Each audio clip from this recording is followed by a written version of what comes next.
All right. तो हम बात करने वाले हैं बायोलॉजिकल डाइवर्सिफिकेशन की। बायोलॉजिकल डिवीज़न की हम बात करेंगे। तो सबसे पहले एक साइंटिस्ट आए एरिस्टोटल, जो कि एक ग्रीक फिलोसोफर भी हुआ करते थे। तो इन्होंने आसपास दिखने वाले जितने भी लिविंग ऑर्गेनिज्म थे उनको दो भागों में बांट दिया। प्लांट जो कि मूव नहीं कर सकते हैं और एनिमल जो कि मूव कर सकते हैं, सिंपल।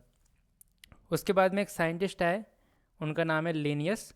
तो उन्होंने इसको ऑफिशियली क्लासीफाई कर दिया, वही सेम प्लांटी। प्लांटी मतलब प्लांट्स और एनिमलिया मतलब एनिमल्स। इसके बाद में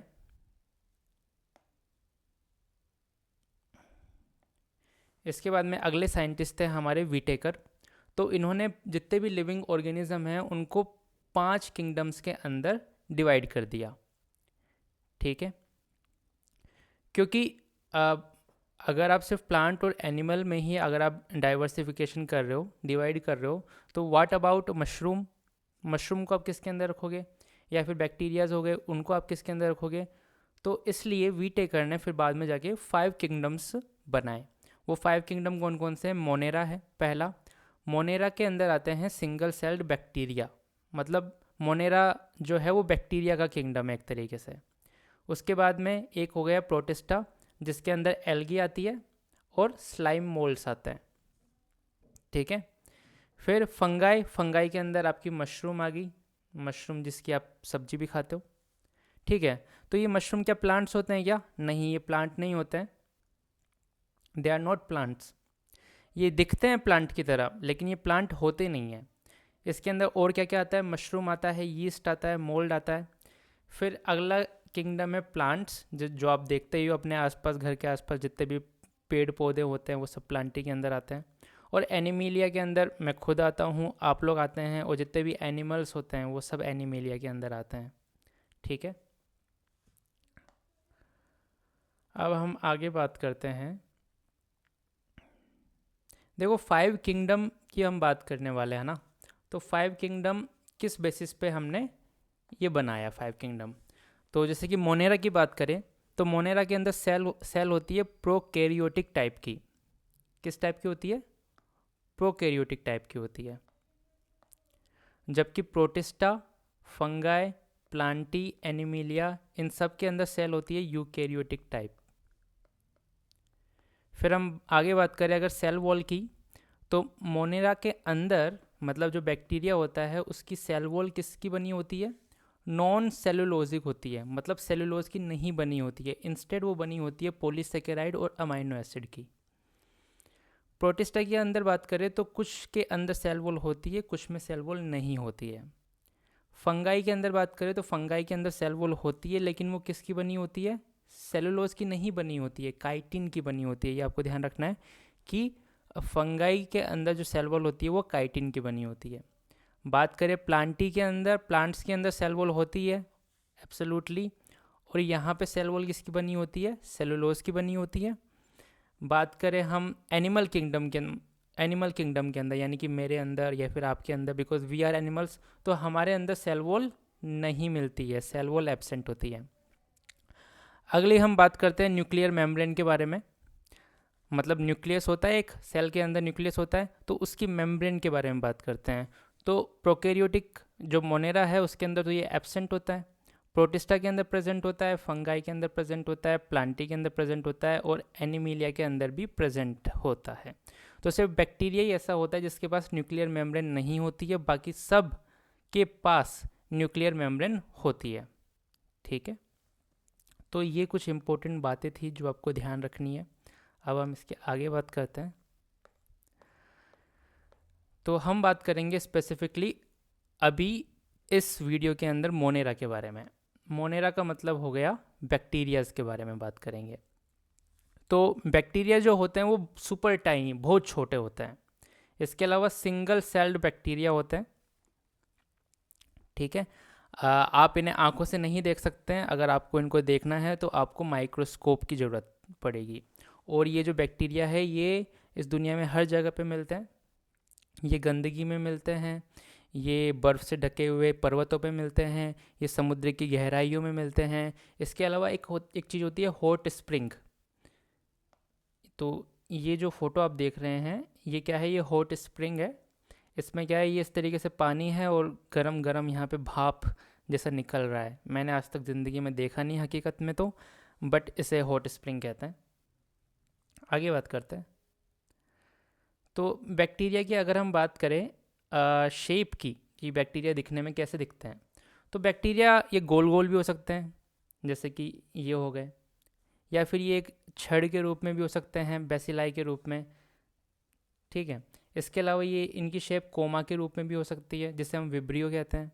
इसके अलावा इनकी शेप जो है वो कर्ली फ्राई की तरह भी हो सकती है, जिसे हम स्पाइरिला कह सकते हैं। तो based on shape they can be cocci, they can be bacilli, they can be vibrio and they can be spirilla। तो इस तरीके से इनकी अलग अलग शेप हो सकती है।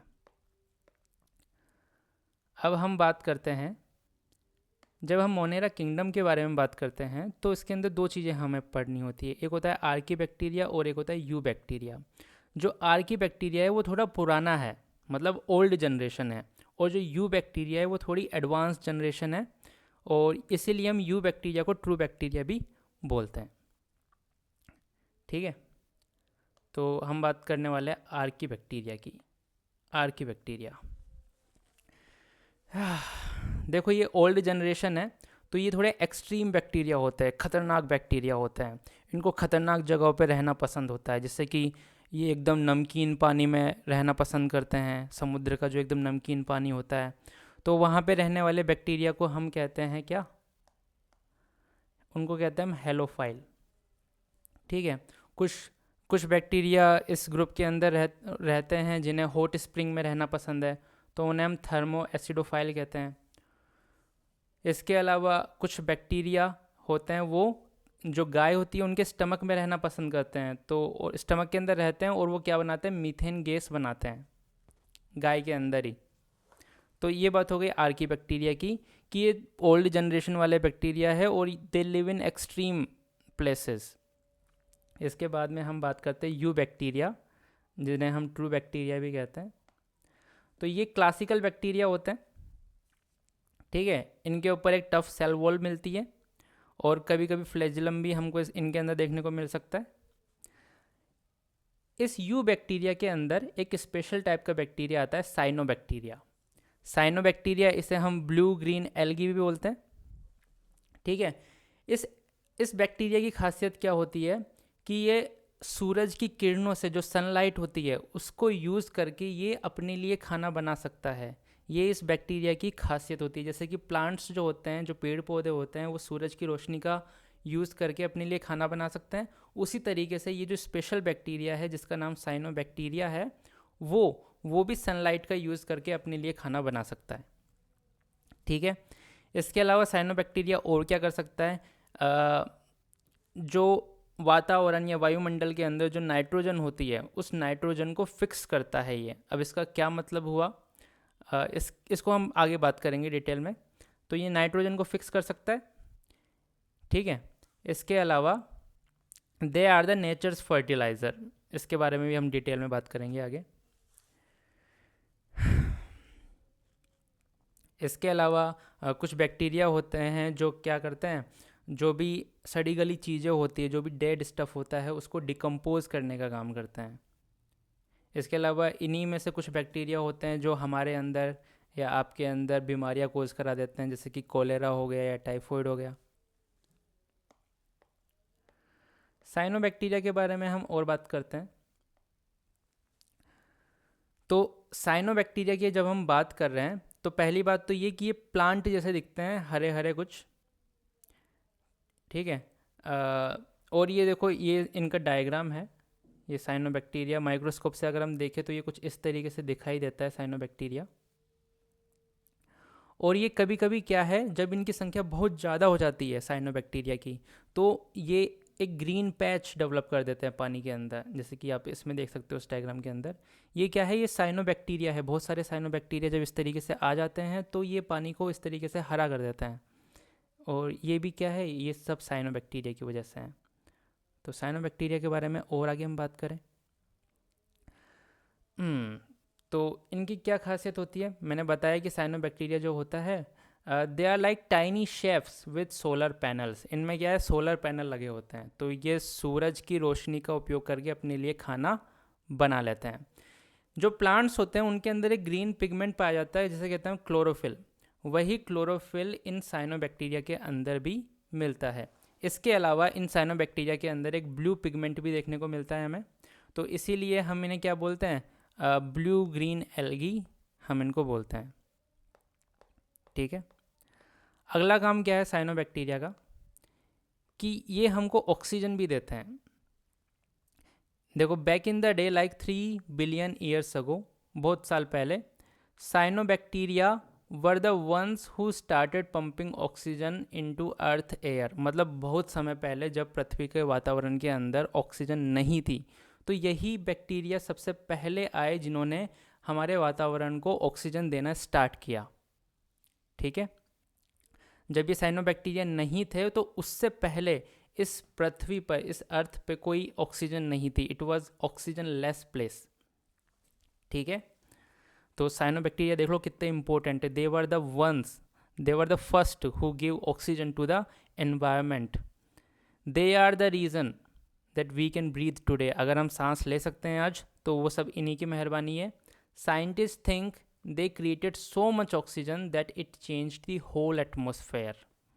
ओके, साइनोबैक्टीरिया के बारे में और बात कर लेते हैं। नाइट्रोजन फिक्सर्स होते हैं, ये नेचर्स फर्टिलाइजर होते हैं। देखो, साइनोबैक्टीरिया के अंदर भी बहुत सारे बैक्टीरिया होते हैं, उसमें से हम एक बैक्टीरिया का नाम लेते हैं नोस्टॉक। इस बैक्टीरिया का यहाँ पे एक डायग्राम भी बना रखा है हमने। तो इस बैक्टीरिया के अंदर एक स्पेशल सेल हमको देखने को मिलती है, स्पेशल स्ट्रक्चर बोल लो आप। इसे कहते हैं हम हेटेरोसिस्ट। क्या कहते हैं, हेटेरोसिस्ट कहते हैं। और ये जो हेटेरोसिस्ट होते हैं, इसको आप समझ सकते हो एक नाइट्रोजन ग्रेबिंग मशीन की तरह समझ सकते हो। एक मशीन है जो कि वातावरण में मौजूद जो भी नाइट्रोजन होती है उसको पकड़ लेती है। ठीक है, नाइट्रोजन को पकड़ लेती है और फिर ये उससे क्या बनाती है, फर्टिलाइजर्स बनाती है। फर्टिलाइज़र बनाती है और प्लांट्स को दे देती है, और फिर प्लांट्स उन फर्टिलाइज़र का यूज़ करके ग्रो करते हैं। ठीक है,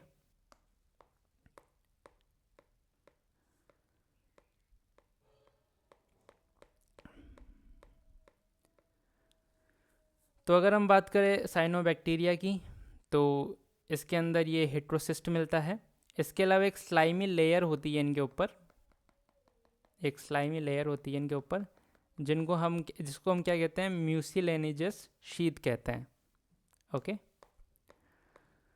आगे बात करते हैं बैक्टीरिया के बारे में और हम। तो बैक्टीरिया कहाँ मिलते हैं, हम बैक्टीरिया लेक्स में, रिवर्स में, ओशंस में, इवन पडल्स के अंदर मिल सकते हैं। They can also chill on damp rock. ठीक है, इसके अलावा ट्री ट्रंक है ये, यहाँ पे भी बैक्टीरिया मिल सकते हैं, सोइल के अंदर मिल सकते हैं। पडल क्या होता है, ये जो आप डायग्राम देख रहे हो ना, इस तरीके की जो स्ट्रक्चर होती है वाटर की, इसी को हम क्या कहते हैं, पडल बोलते हैं। रेड टाइड क्या होता है, कई बार हमारे जो साइनोबैक्टीरिया है वो अपने कुछ प्रोटिस्ट कजिन्स के साथ मिलके पूरे ओशन को इस तरीके से लाल कर देते हैं, इसी को हम रेड टाइड बोलते हैं। ठीक है, ये क्या होता है, जब साइनोबैक्टीरिया और कुछ प्रोटिस्ट की जो संख्या होती है, जो नंबर होता है वो बहुत ज़्यादा हो जाता है, जिसकी वजह से पूरा समुद्र जो होता है वो रेड हो जाता है। ओके, इसी को क्या कहते हैं, हम रेड टाइड बोलते हैं। अब और बात क्या ध्यान रखनी है, they grow so much that the water turns red and they release toxins that can kill fish and even make human sick. तो यहाँ पे एक डायग्राम है, देखो ये फिश है जो कि मर गई है इनकी वजह से, रेड टाइड की वजह से, क्योंकि रेड टाइड में क्या होता है, बहुत सारे टॉक्सिन्स रिलीज होते हैं ओशन के अंदर दैट कैन किल फिशेस। आगे ये देखो ये डायग्राम है। आगे बात करते हैं हम कीमोसिंथेटिक ऑटोट्रोफिक बैक्टीरिया की। तो इनकी क्या खासियत होती है, जैसे कि अभी हमने थोड़ी देर पहले बात करी थी साइनोबैक्टीरिया की, तो जो साइनोबैक्टीरिया होता है वो सनलाइट का यूज़ करके खुद खाना बनाता है। कीमोसिंथेटिक ऑटोट्रोफिक बैक्टीरिया जो होते हैं वो सनलाइट का यूज़ नहीं करते हैं, वो यूज़ करते हैं केमिकल्स का, और केमिकल्स का यूज़ करके वो अपने लिए खाना बनाते हैं। ठीक है, तो इसके अंदर क्या क्या आता है, जैसे कि सल्फ़र बैक्टीरिया हो गए। ठीक है, ये क्या करते हैं, सल्फ़र का यूज़ करते हैं और फिर खाना बनाते हैं अपने लिए। नाइट्रीफाइंग बैक्टीरिया हो गए। नाइट्रीफाइंग बैक्टीरिया के अंदर दो एग्जांपल इंपॉर्टेंट है, नाइट्रोसोमोनास और नाइट्रोबैक्टर। तो these bacterias are nitrogen chefs, they turn ammonia into nitrate. Ammonia को किस में कन्वर्ट कर देते हैं, ये नाइट्रेट में कन्वर्ट कर देते हैं, ये हमको ध्यान रखना है। नाइट्रीफाइंग बैक्टीरिया जो होते हैं वो अमोनिया को नाइट्रेट में कन्वर्ट कर देते हैं, और फिर ये जो नाइट्रेट होती है इसका प्लांट यूज़ करते हैं टू ग्रो। ठीक है, तो एग्जांपल हो गया नाइट्रोसोमोनास और नाइट्रोबैक्टर। इसके अलावा और हम बात कर सकते हैं आयरन बैक्टीरिया की। ये आयरन का यूज़ करते हैं खाना बनाने के लिए, इसका एग्जांपल है कि गेलियोनेला। इसके अलावा मीथेन बैक्टीरिया होते हैं, इन्हें मिथेनोट्रोप्स भी कहते हैं। ये क्या करते हैं, मीथेन गैस का यूज़ करते हैं एनर्जी बनाने के लिए। कहाँ पर ये पाए जाते हैं, ये स्वाम्प्स के अंदर मिलते हैं, लैंडफिल्स के अंदर मिलते हैं, और इसका एग्जांपल है मिथेनोमोनास। ओके, हेट्रोट्रोफिक बैक्टीरिया की हम बात करते हैं अब। तो ये जो ऑटोट्रोफिक बैक्टीरिया होते हैं, ऑटोट्रोफिक का मतलब होता है जो बैक्टीरिया अपना खाना खुद बनाते हैं, वो तो कहलाते हैं ऑटोट्रोफिक बैक्टीरिया। और ये जो हेट्रोट्रोफिक बैक्टीरिया होते हैं ये ऑटोट्रोफिक बैक्टीरिया के कज़न होते हैं। इनकी क्या खासियत होते हैं कि ये खुद खाना नहीं बनाते हैं, ये दूसरों से खाना चुराते हैं और बदले में कुछ देते भी नहीं हैं। ठीक है, तो आगे हम बात करते हैं। तो हेट्रोट्रोफिक बैक्टीरिया के अंदर आते हैं डिकम्पोजर्स, इन्हें हम सेप्रोफाइट भी बोल सकते हैं। ये क्या होता है, गार्बेज कलेक्टर होता है। गार्बेज, जितना भी कूड़ा कचरा होता है, जैसे कि मान लो कोई प्लांट है या एनिमल है वो डेड हो गया, मर गया, तो अगर वो डेड रहेगा लंबे टाइम तक, अगर मान लो सारे प्लांट और एनिमल अगर रहते हैं इस पृथ्वी पर, तो ये पृथ्वी तो पूरा वो हो जाएगी, क्या बोलते हैं, वेस्टेज बन जाएगा, हर तरफ गंदगी गंदगी हो जाएगी। तो ये जो बैक्टीरिया होते हैं जिन्हें हम डिकम्पोजर कह रहे हैं या सेप्रोफाइट कह रहे हैं या हेट्रोट्रोफिक बैक्टीरिया बोल रहे हैं, ये क्या करते हैं, इनको ब्रेक करते हैं। They break down dead plants, animals and other organic waste, जैसे कि पत्तियाँ हो गई या फिर आपका बचा कुचा खाना हो गया, ये सब क्या है, ये बैक्टीरिया इन सबको तोड़ तोड़ के इनको एकदम ज़मीन में मिला देते हैं। ठीक है, इसके अलावा कुछ बैक्टीरिया होते हैं जो कि पैरासाइट होते हैं।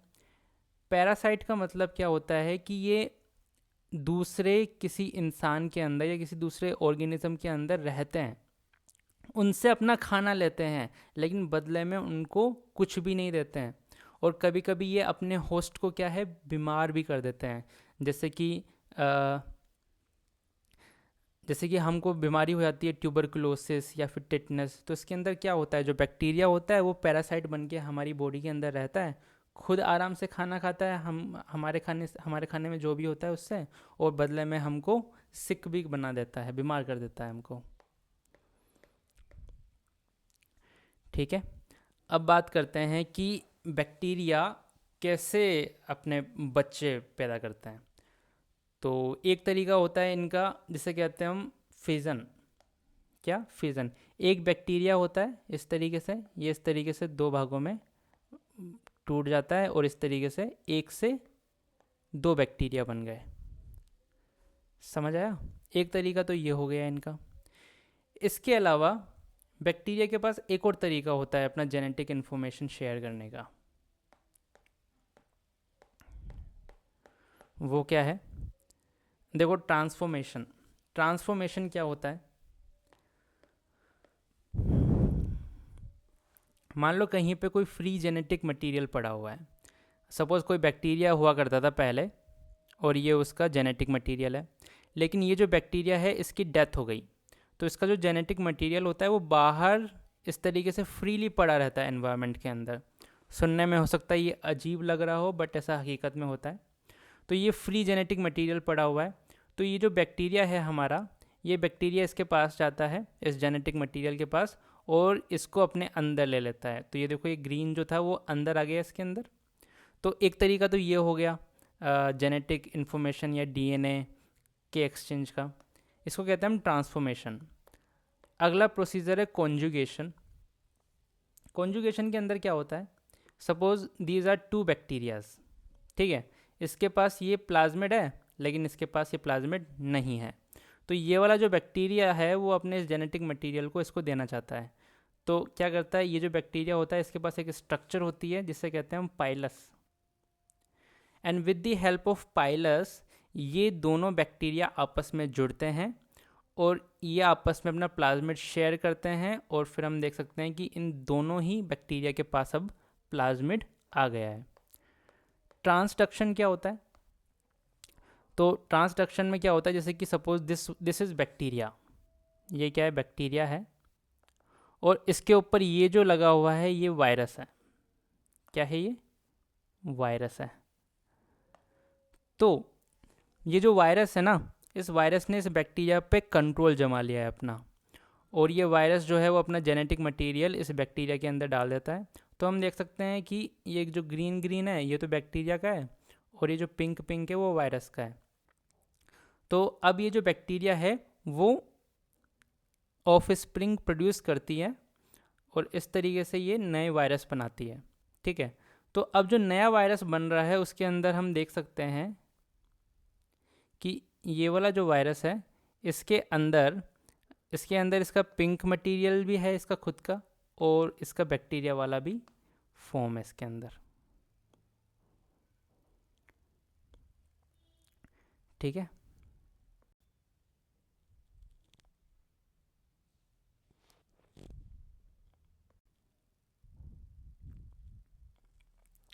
आगे हम बात करते हैं।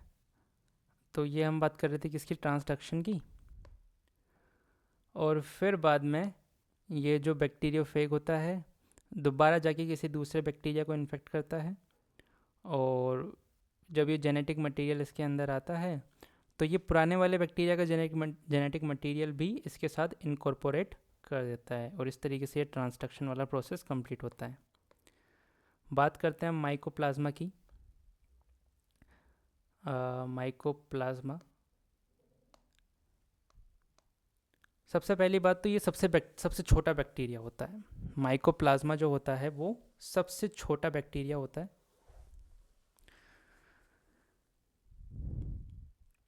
इसके अलावा इसकी एक खासियत और होती है कि इसके पास कोई सेल वॉल भी नहीं होती है। इसके पास कोई सेल वॉल नहीं होती है, पहली खासियत कि ये सबसे छोटे होते हैं। दूसरी खासियत, इनके पास कोई सेल वॉल नहीं होती है, और तीसरी बात ये कि इनको ऑक्सीजन की भी ज़रूरत नहीं होती है। ऑक्सीजन की ज़रूरत नहीं होती है इसीलिए हम इन्हें और क्या बोल सकते हैं, इनको हम एनएरोबिक बैक्टीरिया भी बोलते हैं। एनएरोबिक का मतलब they don't require oxygen. So this is all about the Monera kingdom. देखो, ये जो माइकोप्लाज्मा होते हैं ये इंसानों के अंदर और प्लांट्स के अंदर बीमारियां कोज कराते हैं। जैसे कि हम बात करें, एक बैक्टीरिया होता है जिसे कहते हैं माइकोप्लाज्मा निमोनिया है, तो ये एक लंग इन्फेक्शन कोज कराता है ह्यूमंस के अंदर, काउज, पिग्स के अंदर। वहीं बात करें प्लांट्स की, तो माइकोप्लाज्मा अपने कज़न फाइटोप्लाज्मा के साथ मिलके प्लांट को कैसा कर देते हैं, येलो बना देते हैं, पीला कर देते हैं, ग्रो वियर्डली और इवन डाई, प्लांट इवन मर तक सकता है। So they are like tiny plant vampires sucking the life out of their host. So this is all about the Monera kingdom.